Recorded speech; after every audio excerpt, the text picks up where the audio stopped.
So one of the most common questions we get in the e-learning office is how do I put images in my course management system and not get broken image links? How can I host my image online and not have to worry about the link breaking from term to term or again in the future? So I'm going to show you an easy way to host your images online using Google+. So the first thing I want to do is locate an image that I would like to use. So in this instance, I've located an image online. I want to go ahead and right-click. I'm going to save the image. You can choose where you want to save the image. I'm going to save it to my desktop, and I'll leave it named as Curious. And I'll hit Save. Now we're going to go to our Google Plus page. When you're logged into Google through Miami, you'll see the Miami logo. Over here, you'll see the dashboard that allows you to access the different items. I can either go to the dashboard and go to G+, which is Google+, or you'll see your name if you're logged in with the plus sign with your name. I'll go ahead and click on that, and that will take me to my Google+ page. Your Google+ page is included with our Google account, so it's a part of all of our Google products here at Miami. It's already set up for you with your Google account, so there's nothing you really need to set up. You'll notice over here on the right that it'll come up with people you may know. If you use Facebook, Google Plus is somewhat similar to Facebook. It's a place where you can share information, videos, and you can have circles of friends. Google Plus allows you to be a little more exclusive. Instead of either posting information to everyone or not everyone, you put people into circles and you choose what circles you want to share with. So I could share with a circle of friends, I could have a circle of coworkers, or you can share things that are public. That's where we're going to take advantage of the easy hosting properties of Google+. I'm going to go ahead and click on Photos, and I'm going to click on Upload from my computer, or I could drag the image here. You'll notice by default it goes to Public. This is what we want to work so that we can use it in our courses and the images won't break. If we only wanted it with select groups of people, this is where we would add our circle. I'm going to hit Upload, and I'm going to locate my desktop and go to the Curious file that we saved. So here's the Curious file, and I'm going to hit Open. This will now come up and we see it, and I'm going to hit Share.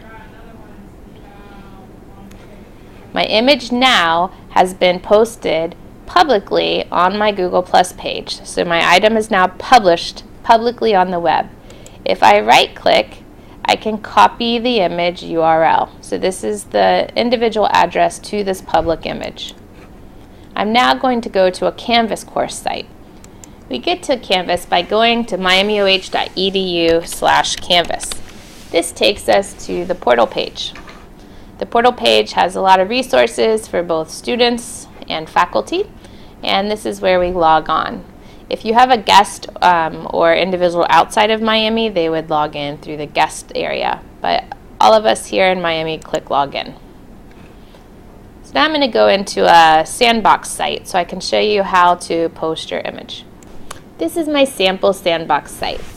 You'll notice I have gone into the Pages area, and I've created a page that's called Test Image. I can go in to edit the page, and you'll see I have some sample text that's here. I can go ahead and click on this image icon, and it says I can give a direct URL, I can look within my Canvas course site, or I could use Flickr. We copied the URL, so we're going to go ahead and add it in here.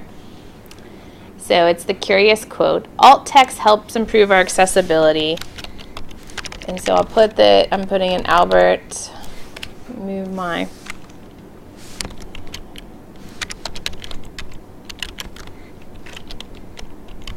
thing. I'll put an Albert Einstein quote in there. You can adjust the dimensions if you want, and then I'm going to hit Update. We now see the image that's located in here.